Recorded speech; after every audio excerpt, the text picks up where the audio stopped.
पिंकी के पति कमलेश की दुकान पर गांव का गुंडा जग्गू दादा आता है और धमकी देकर जाता है कि अगर उसने 1 लाख रुपए नहीं दिए तो वो दुकान तोड़ देगा। घर में सभी परेशान होते हैं। अरे सत्यानाश हो उस जग्गू का, अच्छा खासा लड़का था, पता नहीं क्यों गुंडागर्दी करने लगा। किसी की भी जमीन हड़प लेता है और अब हमारी दुकान के पीछे पड़ा है नास पीटा। मेरे तो कुछ भी समझ में नहीं आ रहा कि मैं क्या करूं। अरे बेटा, मैं तो कह रही हूं कि 1 लाख रुपए दे दो और छुट्टी पाओ इस जग्गू दादा से। नहीं माँ, मेहनत की कमाई है, ऐसे कैसे दे दूं? मैं तो 1 रुपया भी नहीं देने वाला उसे। अरे पैसा तो दोबारा भी कमा लेंगे, पर जान है तो जहान है। नहीं पिताजी, मैं नहीं दूंगा पैसे, मैंने फैसला कर लिया है। पिंकी कमरे में आकर सोचने लगती है, मेरे पति के ऊपर ये कैसी मुसीबत आ गई है। हे भगवान, क्या करूं मैं? तभी उसे जादुई पत्थर से आवाज सुनाई देती है, दन दना दन दन दन दन, जो चाहे वो तू बन। अरे हाँ, मैं भी कितनी भुलक्कड़ हूँ, मेरे पास तो जादुई पत्थर है, पर मैं क्या करूं? जग्गू दादा तो बहुत बड़ा गुंडा है, उसका सामना मैं कैसे कर पाऊंगी? पर मुझे ये करना ही होगा। पिंकी प्लान बनाती है और उसे एक आइडिया आता है और वो आइडिया वो सबको बताती है। सुनिए, मेरे पास एक प्लान है, आप जग्गू दादा को पैसे देकर उन्हें घर पर खाने पर बुलाइए। सब ये सुनकर दंग रह जाते हैं। लो और सुनो, अरे वो तुम्हारे दूर के चाचा नहीं है जिसको खाने पर बुलाया जाए। जग्गू दादा है इस गांव में सबसे अमीर और 1 नंबर का गुंडा। ओफो सासू माँ, मैं जो कह रही हूँ वो करके तो देखिए। मैं आपको यकीन दिलाती हूँ कि कल के बाद जग्गू दादा हमें कभी परेशान नहीं करेगा। पिंकी के कहने पर कमलेश जग्गू दादा को रुपए देता है और उसे अपने घर खाने पर बुलाता है। अरे भाई, मानना पड़ेगा कमलेश, काफी तरक्की कर लिया तुमने। 1 लाख रुपए तो बड़ा ही कम डोनेशन था। जग्गू दादा सोफे पर बैठता है और सबसे मिलने लगता है। अरे भाई, लता मौसी ठीक तो हो ना? सुना है घुटने में बहुत दर्द रहता है।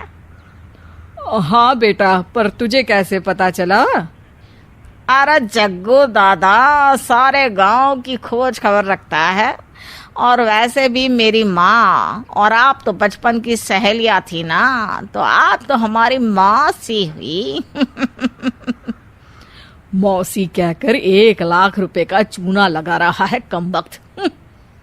तभी बेल बजती है और कमलेश दरवाजा खोलता है तो सब दंग रह जाते हैं।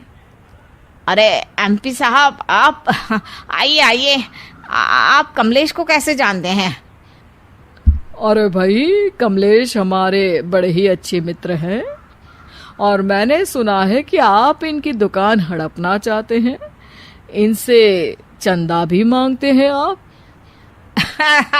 अरे एमपी जी, वो तो बस थोड़ा धंधे में मंदी चल रही थी तो गांव वालों से थोड़ी मदद मांग ली। देखो जग्गू दादा, होंगे दादा तुम अपने घर के, ये हमारे पहचान के लोग हैं, इनके साथ तुमने कुछ भी उल्टा सीधा किया तो सीधा जेल में डाल देंगे, समझे? फिर वहां बाकी कैदियों से चंदा मांगते फिरोगे क्या? जग्गू घबरा जाता है और वहां से जाने लगता है। जी जी एमपी जी, समझ गए, हम चलते हैं, हमें माफ कर दो कमलेश बाबू। अरे बेटा, खाना तो खा लेता। अरे जग्गू। जग्गू दादा को भागता देख एमपी के रूप में बदली पिंकी हंसने लगती है और सब एमपी के पास आते हैं और उनका धन्यवाद करते हैं। आपको कैसे पता चला एमपी साहब कि जग्गू हमें परेशान कर रहा था? आपकी बहू पिंकी है ना, बड़ी ही समझदार है, वो मेरे ऑफिस आई और मुझसे मदद मांगी। क्या पिंकी ने यह सब किया? पिंकी अपने रूप में वापस आ रही होती है। अच्छा, मैं चलता हूँ, मेरा मतलब है। अरे ऐसे कैसे, आप बिना खाना खाए नहीं जा सकते, आइए आइए। नहीं नहीं, फिर कभी मुझे जाने दीजिए। पिंकी भागती है। अरे इन्हें किस बात की जल्दी थी? लगता है कोई इम्पोर्टेंट मीटिंग होगी माँ। हाँ भाई, बड़े लोग हैं, दिन में कुछ ना कुछ चलता ही रहता है।